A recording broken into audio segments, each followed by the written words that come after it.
Hey,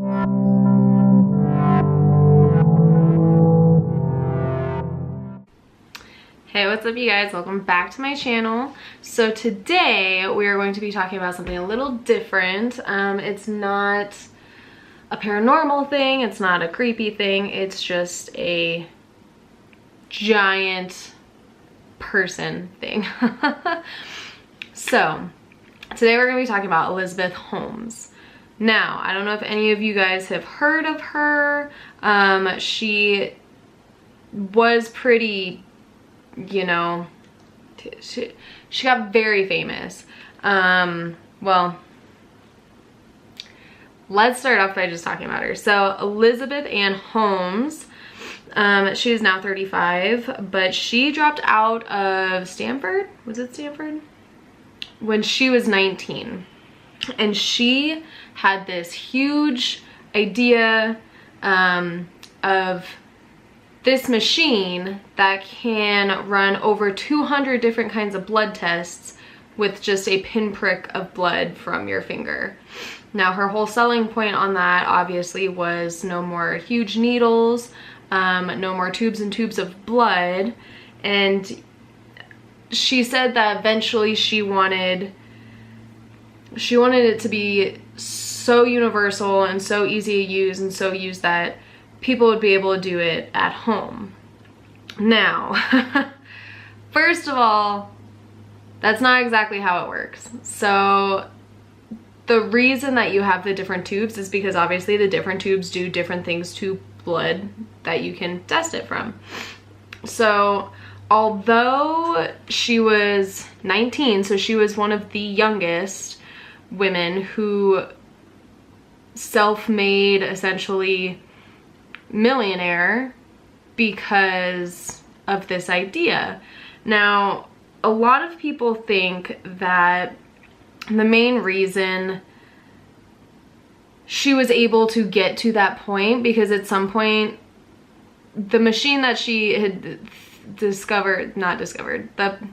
thing she founded and was the CEO of was Theranos. So it was two different words put together. It was like therapy and diagnosis or something mashed together, because she also said that eventually she wanted, can you excuse me, stop, thanks. So the first thing that she wanted to do is she wanted to actually have a band, like a wristband that had microneedles in it that could not only determine what diseases or illnesses were going on, but then it would be able to automatically administer medications through those microneedles. Obviously, that's a little too sci-fi. Really cool sounding, but no. So then she moved into Theranos, which is the pinprick of blood, this machine that's supposed to be able to do over 200 different tests with a little drop of blood. Now, one of the reasons she got as big as she was, because this, at some point, this company was worth about $9 billion. And she got all of these different vendors, she got investors, she actually had, was it Walgreens? She got CVS? Maybe it was CVS. Why is none of these things coming up? Anyway, I'll find out. Theranos, CVS? Walgreens? She got so many people to invest and believe in her strictly because she's very charismatic. She reminded a lot of people of Steve Jobs, mostly because she wanted them to. She would wear the black turtlenecks. She often referred to Steve Jobs as just Steve. She's devastated when he passed away,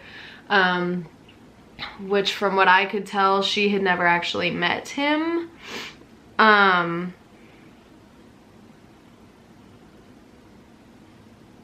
So she was kind of crazy. Bottom line. She was very charismatic though. You watch her TED Talks and she's very careful with her wording. So whenever anybody brought up the specifics or the actual science behind how Theranos was supposed to work, she kind of would just derail the question onto how important it is and why it's so important. Which is because she didn't have an answer. Bottom line, she didn't know how it was supposed to work. She dropped out at 19. I'm not saying those who don't drop out aren't geniuses. She was extremely intelligent, but the bottom line is the technology wasn't there. They used third-party machines for almost all of their testing because the Theranos machines were only able to do like tens, she said, of tests, which is normal. So it's just kind of like another machine, but other machines were still performing way better than this one. So she's very charismatic in the way she talks. She's very, you know, a big thing, like a big quote of hers was, when there's a glass ceiling somewhere, right behind it, there's an iron woman. So she appealed to a lot of people because she was a woman, because she was doing all of these things that were supposed to be so amazing. It really truly was going to change the medical industry if this was able to work, because then you could get immediate blood results for hundreds of different tests. You wouldn't have to get so much blood. Like it was going to be revolutionary in the medical world. But unfortunately, since she was so obsessed with Steve Jobs, like she even wore the turtlenecks, yes. She drove around in a black car with no license plate, which Steve Jobs did, I guess, which I didn't know. Isn't that illegal, first of all? Or, like, anyway, she treated this business though like it was a computer software company or some other tech company, which ultimately is one of the reasons why it failed. If she had maybe done something for a different field of science, who knows, maybe it would have been amazing. We don't really know. I think I did see somewhere that she's going to try to make her another business, which is ridiculous, because she is definitely on trial for scamming worth of millions of dollars and wire fraud. So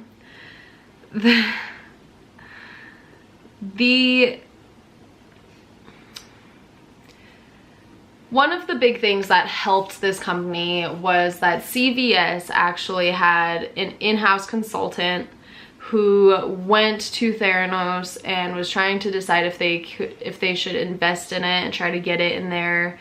And ultimately, the in-house consultant at CVS said, you know, I don't know, this doesn't seem quite right. It doesn't really seem like things are working. You know, I don't think this would be a great idea.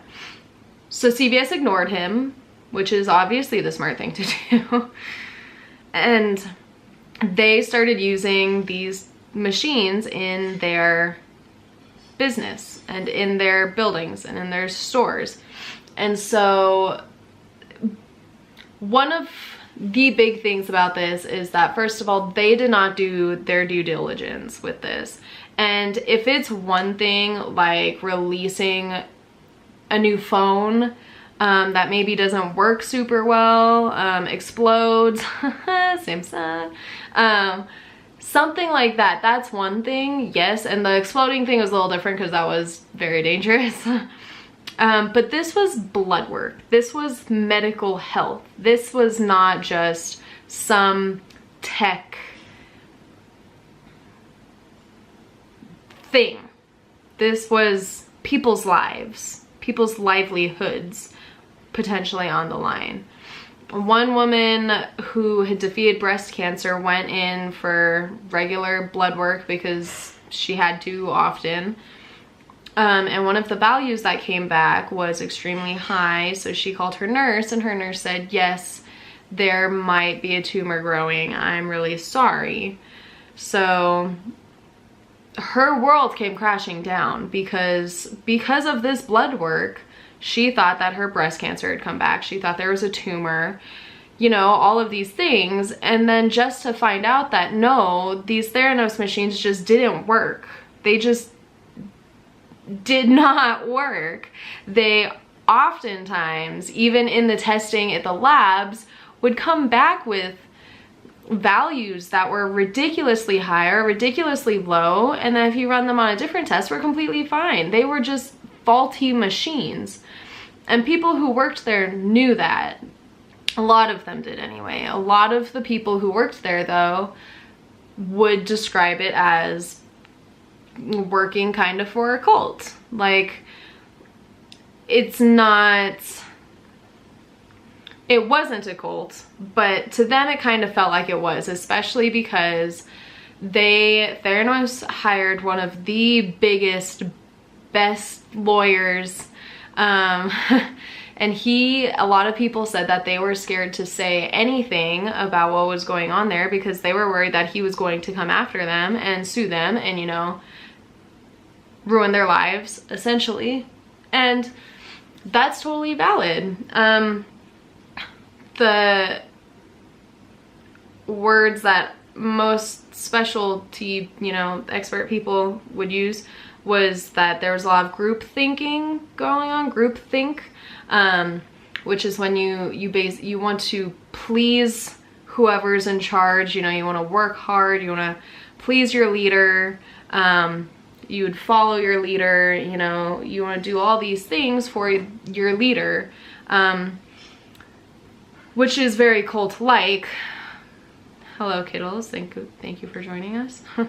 But it still wasn't a cult. But people were still terrified of saying anything to anybody because they were worried that they were gonna get their asses sued, and sued big time. One of the people that did end up speaking out was actually the grandson of one of the bigger investors. And let's see, what was his name?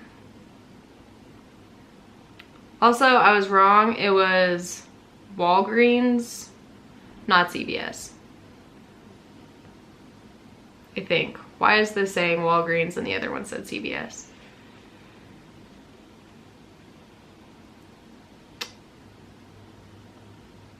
And now it's Walgreens. Okay, I guess it was Walgreens. Either way, this store had them in their stores and they were giving blood results out that were incorrect, inconclusive. And so this story kind of blew up for obvious reasons. It was billion dollars worth essentially of fraud and scam.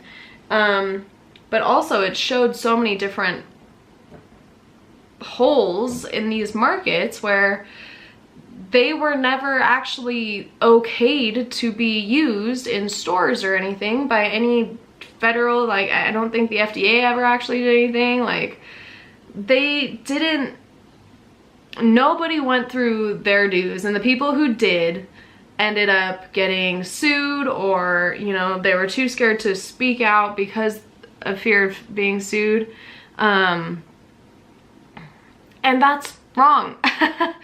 This isn't a new cell phone. This was people's lives. And I would be kind of surprised that if people who, like that woman who thought she had her breast cancer was back, I don't see why she wouldn't be able to sue them for, you know, emotional distress or something, because they knew that their machines didn't work, and yet they still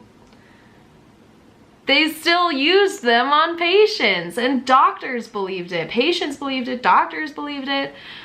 One woman had extreme ringing in her ears and was falling a lot, you know, went to the doctor, and they ran the blood work on the Thanos machine, and it was so bad. Like, they thought that Theranos, sorry, Thanos, Theranos, they thought that this woman had some serious brain neurological stuff going on because of that blood work, until they finally rechecked the blood work after running so many freaking tests to try to figure out what was wrong with her, and her blood work was completely normal when it was run on a regular machine.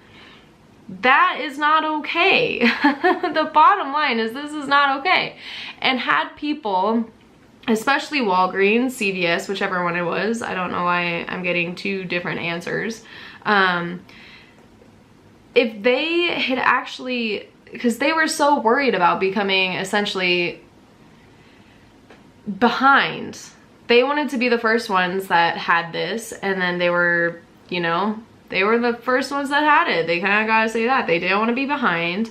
They were so scared of becoming irrelevant, essentially. Like, nobody goes to drugstores very often anymore.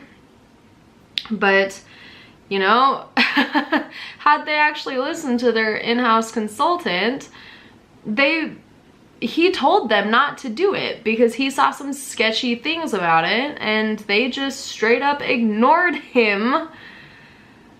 And that's ridiculous. And one of the bigger investors that ended up on the board was the Secretary of State, former Secretary of State, George Shultz, which it was his grandson that was one of the first people to actually talk out about it.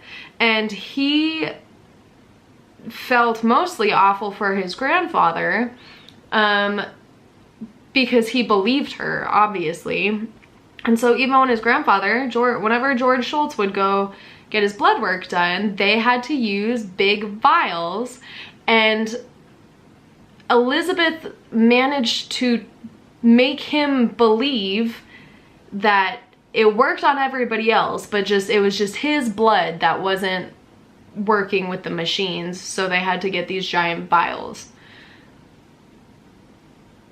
Can you even, and it's awful because he believed her. And then when his grandson went to quit, put his 2 weeks in, and, you know, found out all this shit that was going down, and he went and tried to warn his grandfather straight up told him, I don't believe you, or you're wrong. I think you're wrong. And that's just really sad because of obvious reasons. Like, that's just really sad. Bottom line. But also, this whole thing, like, one of the whole things about it, one of the whole big things, English is hard sometimes, okay? Don't at me for bad English. The thing that I think a lot of people lost sight of, especially Elizabeth, was that this was about people's lives. This is not computer software. This is not a new phone. This was people's livelihoods. And the fact that she could so blatantly lie and manipulate and do all these things to these people so she could get her way and she could get the funding, I think it's a great idea, but obviously our technology isn't there yet because there was no way for them to do this. The machine could do tests, but then also if they needed to switch from one test to another test, they had to completely rewire the machine and like reset up the machine so it could do that particular test. And so the fact that she was able to fool all of these people and get all of this money is bonkers to me. Bonkers, I say. She needs to go to jail for a very, very, very long time. I don't know if she has yet been, let's see, has she yet been,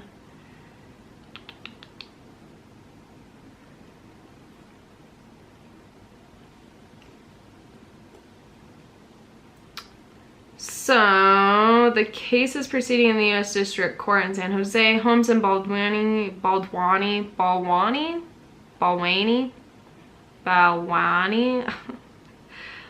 have pled not guilty. They face up to 20 years in prisons.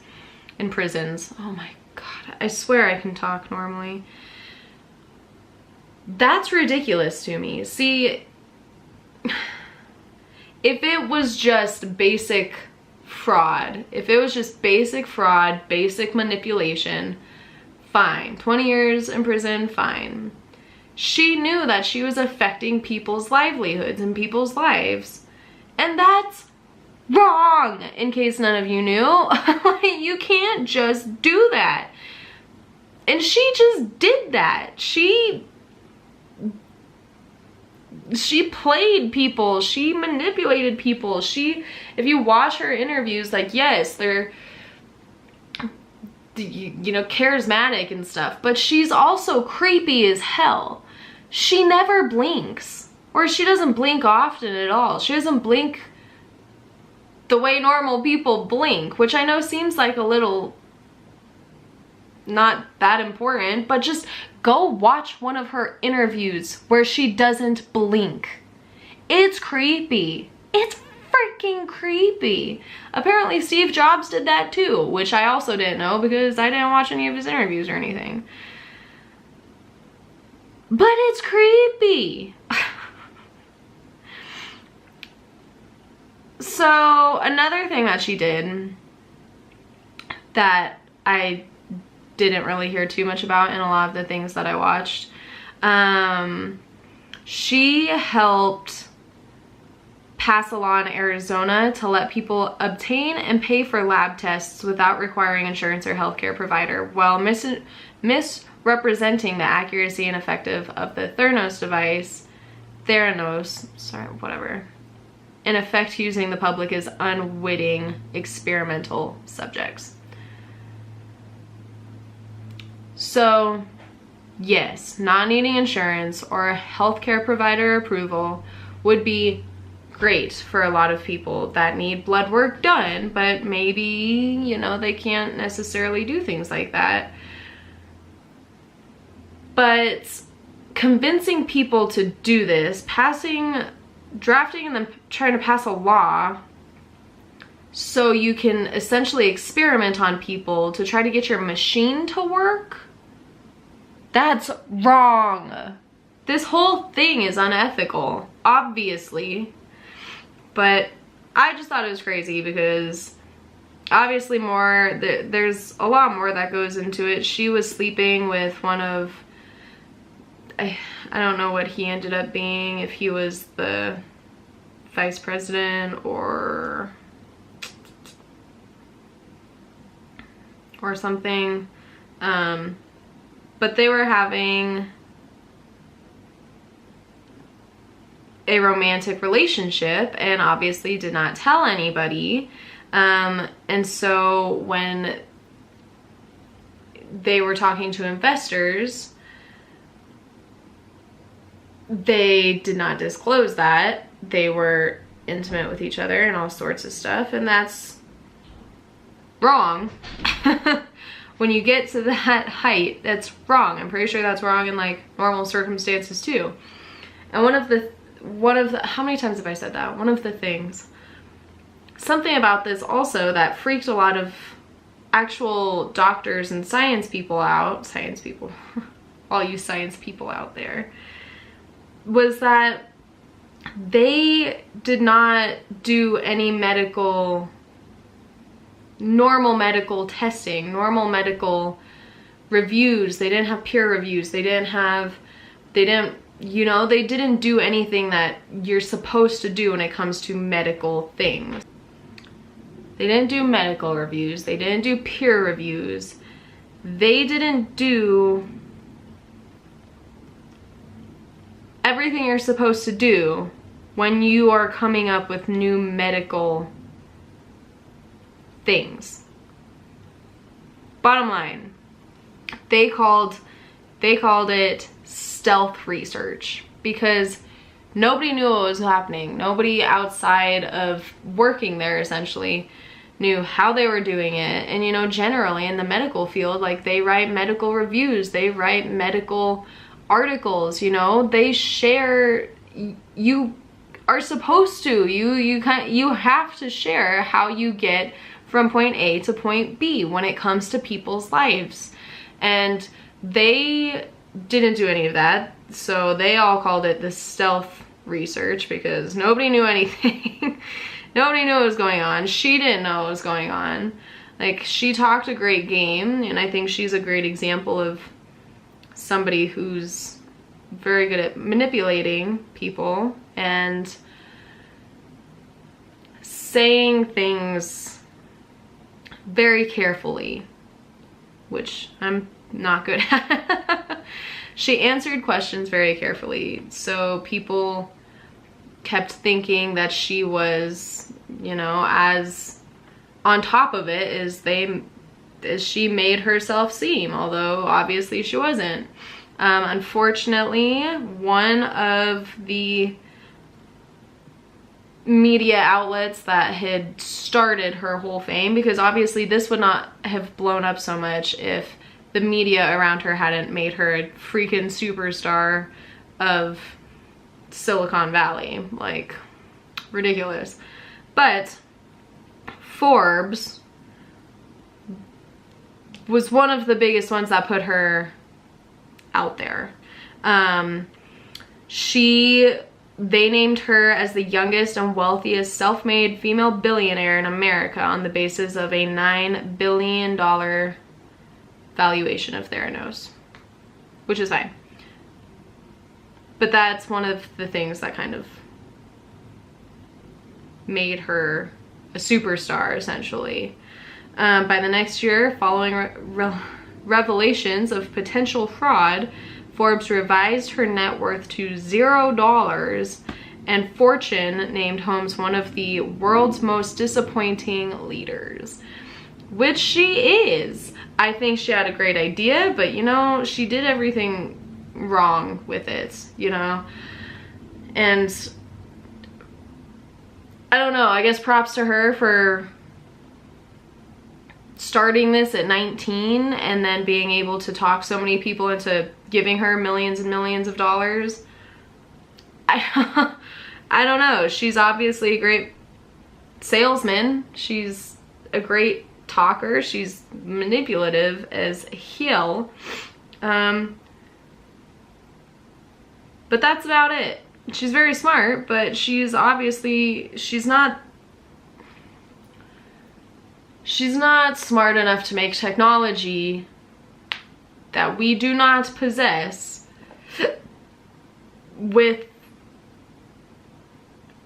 she failed, okay?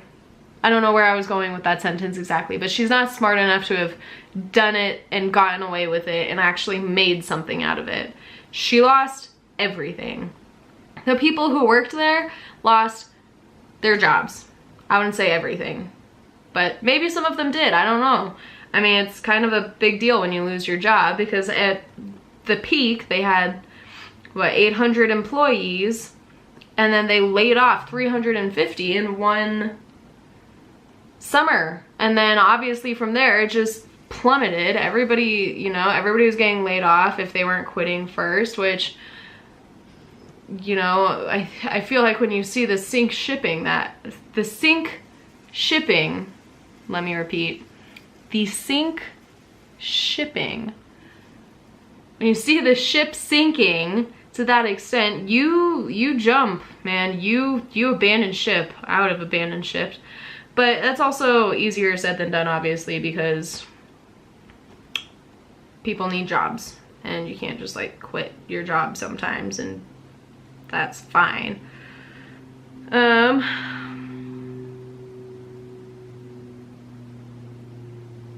now it's being liquidated. So that's most of the story. Well, that's the big parts of the story that a normal person like me can talk about, because I don't know how blood exactly works. I work in the veterinary field, and yes, there's blood and there's different tubes and stuff. But I'm pretty sure it's well, obviously at this point it is not possible for one machine to run over 200 tests. That's just not how it works. The different tubes do different things, obviously. Some coagulate, some don't, some separate the serum, some don't. Like, you can't do all that, first of all, with a drop of blood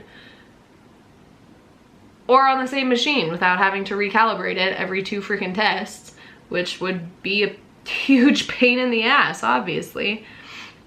But anyway, I just thought it was really interesting because I was slightly hungover yesterday and I just fell down this rabbit hole on YouTube and I was like, wow, that's bonkers. The fact that, and I mean, it took her 12 years. She started it at 19 and it took up just until last year for it to fully dissolve and end. And now she's gonna go to jail, which, good. She needs to, because if she had just been honest and upfront about our machines aren't working perfectly fine yet, maybe we shouldn't try to sell them to businesses. If she took the moral high ground and said, you know, I don't feel comfortable with this being out in the public or people using this for an actual resource, essentially, like, maybe then she actually could have done something with it. But instead she lied through her teeth with her unblinking creepy ass eyes and just kept saying, no, it's fine, everything's working fine.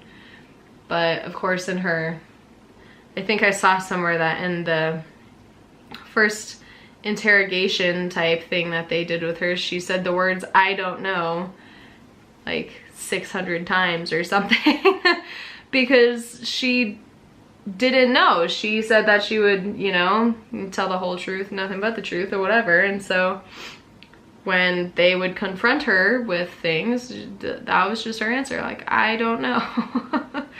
Which, she got caught. Sweets, you got fucking caught, thankfully. So that was all over the place. I promise I'm gonna start getting better at this. But either way, I just thought it was really interesting because it's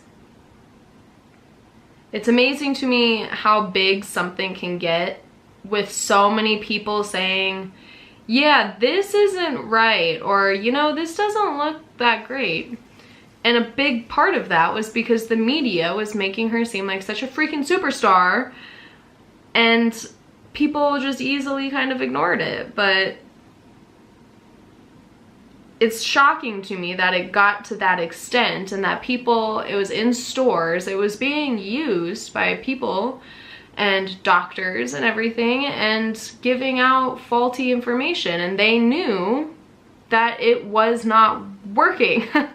Like, they knew it was doing that. That's just so wrong. I'd be pissed. I'd sue her if I was if I go into the doctor because my ears are ringing and then I have to do a million tests to try to figure out if my ears are ringing because I have some weird neurological thing because blood work came back that was wrong from a machine that they knew was wrong. Sue they asses. That's what I'd do. Probably. I'm probably not, actually. I'd just be really pissed off like everybody else. But, you know, it's just bonkers. Absolutely bonkers. Anyway, that's making sure there isn't anything else that as soon as I turn this off, I'm gonna be like, dang, I forgot to talk about that. Anyway, 2 books also were written about her, Bad Blood and The Dropout. If you wanna go read those.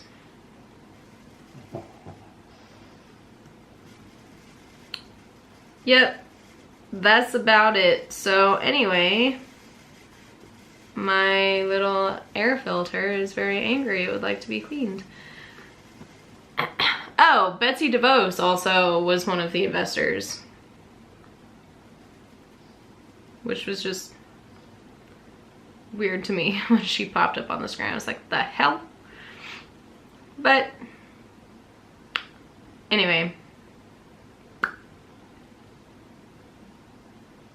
so most of it started from the book Bad Blood by Wall Street Journal reporter John Carreiro.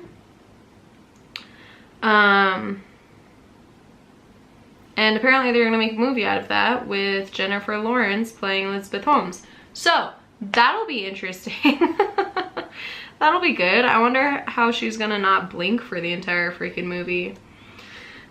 Anyway, that's my story for today that I just thought was bonkers. That it got that big, it got that essentially successful until it wasn't. Because, I mean, to start out, it was never successful. But if it had been a successful thing, like computer software or a new phone or something like that, that you... If it actually worked, it would have been a massive success. And it would have been amazing for the medical field. And maybe now people are actually, like, trying to figure it out or something. I don't know. But it's just crazy to me that it got so huge with so many people saying, hey, this thing is wrong. This thing doesn't work. And still it got that big. But anyway. Wow, I got my cat and my dog here. It's a whole family event right now. Anyway, please like, subscribe. If you have any suggestions on videos to make, let me know, because I make any and all, because why not? And go check out my daily vlog if you want to. I cleaned out the dust trap dirt thing, the hair trap thing, I don't know what it's called, in my dryer today. That was disgusting, and that's on there. So anyway, thank you guys so much, and I'll see you in the next video.